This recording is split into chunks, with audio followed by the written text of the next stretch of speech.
Ipaparinig ko po sa inyo mga kaibigan at mamamayang Pilipino sa Luzon, Visayas, Mindanao at sa buong mundo. Ano po itong inyong masasabi dito sa statement? At hindi ho nagbibiro itong si Vice President Sara Duterte ng kanyang iniutos kaugnay po ng buhay ng ating Pangulo, First Lady at Speaker Martin Romualdez. Pakinggan po ninyo itong tanong at sagot niya sa harap ng media. Mga nasa posisyon o ng mga kayang labanan itong napakarami na pong ginagawang korupsyon at krimen laban sa taong bayan. Ano po ang pwede nyo maging remedy para matapos na ito? Lalo't nagsisigaw na po ang taong bayan na mag-people power. Pinapalabas nila ho. Mga vlogger nila yan eh. Huwag kang mag-alala ma'am sa security ko. Kasi may kinausap na ako na tao. Sinabi ko sa kanya, kapag pinatay ako, patayin mo si BBM, si Lisa Araneta, at si Martin Romualdez. No joke. No joke. Nagbilin na ako, ma'am. Pag namatay ako, sabi ko, huwag ka tumigil hanggang hindi mo mapatay sila. And then he said yes. So, yan o, antindi ah. Alam mo ma'am, yan ang lagi kong antindi sinasabi sa ito, ulitin natin nyo para madinig ulit nyo. Nung mayor pa ako. Ang laban, yan ah. Dali ah. So, alam mo ma'am, yan ang lagi kong Dali, sinasabi. ulitin lang natin ito ah. Dito nag-umpisa, tinatanong siya ng media eh. Bumaba na yan. Actually, hindi ito media, vlogger. Ano po kaya ang remedy naman ninyong mga Vlogger ito nasa nagtatanong. posisyon o ng mga kayang labanan itong napakarami na pong ginagawang korupsyon at krimen laban sa taong bayan. Pinapalabas siyang ganyan. Ano po ang pwede nyo maging remedy para matapos na ito? Lalo't nagsisigaw na po ang taong bayan na mag-people power na. Yes. Huwag kang mag-alala ma'am sa security ko. Kasi may kinausap na ako na tao. Sinabi ko sa kanya, kapag pinatay ako, patayin mo si BBM, si Lisa Araneta, at si Martin Romualdez. No joke. No joke. Nagbilin na ako, ma'am. Pag namatay ako, sabi ko, huwag ka tumigil hanggang hindi mo mapatay sila. And then he said yes. So, alam mo ma'am, yan ang lagi kong sinasabi sa makabayan lang nung mayor pa ako.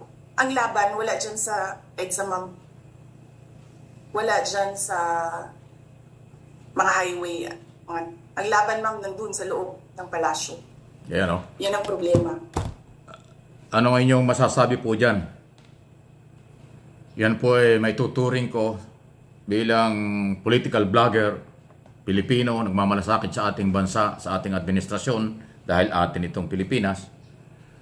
Threat na po yan, pagbabanta na sa buhay ni Pangulong Marcos Jr., First Lady Lisa Araneta Marcos at House Speaker Martin Romualdez. Malinaw ang sinabi niya. Huwag kayong mag-alala ma'am, kasi tinatanong siya nung nag-i-interview sa kanya na vlogger nila. Meron na daw siyang inutusan na pag siya'y nawala, hindi ko alam kung bakit siya mawawala. Sabi niya gano'n eh. Meron akong inutusan nagagawa laban kay Pangulong Marcos, First Lady at Speaker. At hindi daw nagbibiro siya. Ang sagot daw ng kanyang inutusan, meron na eh.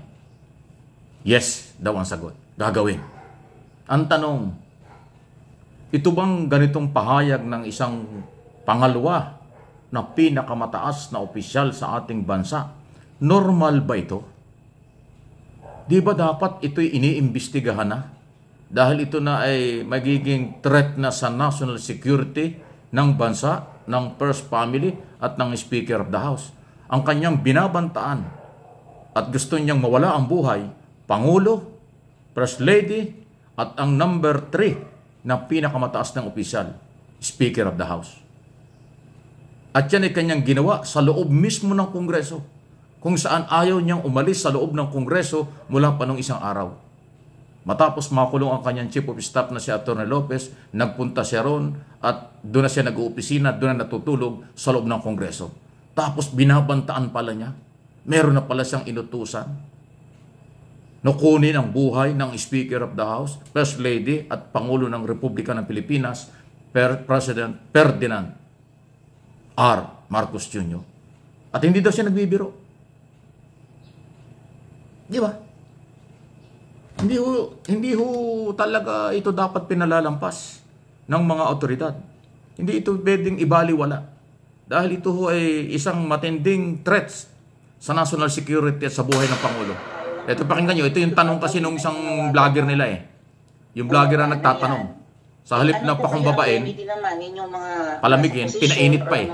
Ayan o. Kayang labanan itong napakarami na pong ginagawang corruption at krimen laban sa taong bayan. Akusasyon na may corruption daw at krimen sa bansa. Para matapos na ito, lalo't nagsisigaw na po ang taong bayan na mag-people power na. Sila, kanilang vlogger na nagtatanong. Yun, sagot. Huwag kang mag-alala, ma'am, sa security ko. Kasi may kinausap na ako na tao. Sinabi ko sa kanya, kapag pinatay ako, patayin mo si BBM, si Lisa Araneta, at si Martin Romales. No joke. No joke. Nagbilin na ako, ma'am. Pag namatay ako, sabi ko, huwag ka tumigil hanggang hindi mo mapatay sila. And then he said yes. Ayan o. Malinaw. So, Mayroon ng inutusan.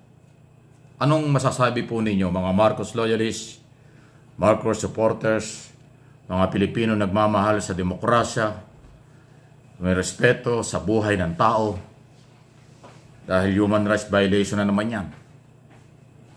At mga Pilipinong nagtatrabaho ng matino, nag-aaral, naghahanap buhay para mapaunlad ang ating bansa at ang ating bawat pamilya. Pagkatapos ganito po pala ang ginagawa. At ito pala ang plano. Hindi daw siya nagbibiro. Sino yung inutusan niya para kunin ang buhay ng pinakamataas na opisyal ng ating bansa? Ang Pangulo ng Republika ng Pilipinas. Matindi po ito. Again, doon sa aking isang live na issue kanina, nanawagan ako sa ating mga military, police, national security, at intelligence community. Sana kumilos kayo para ma-identify kung sino yung inutusan at pairalim po ang anti-terror law, ang ating mga batas, kasi ito ay bantana sa seguridad ng Pangulo at ng bansa.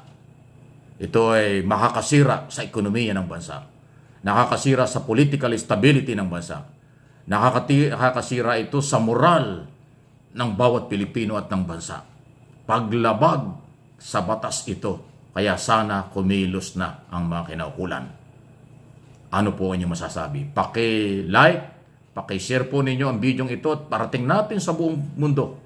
Sa 115 milyong Pilipino, kahit hindi Pilipino nagmamalasakit sa ating bansa, dapat makarating sa kanila itong bantang ito ng pangalawang Pangulo, Sara Duterte, sa buhay ng Pangulo, First Lady at House Speaker.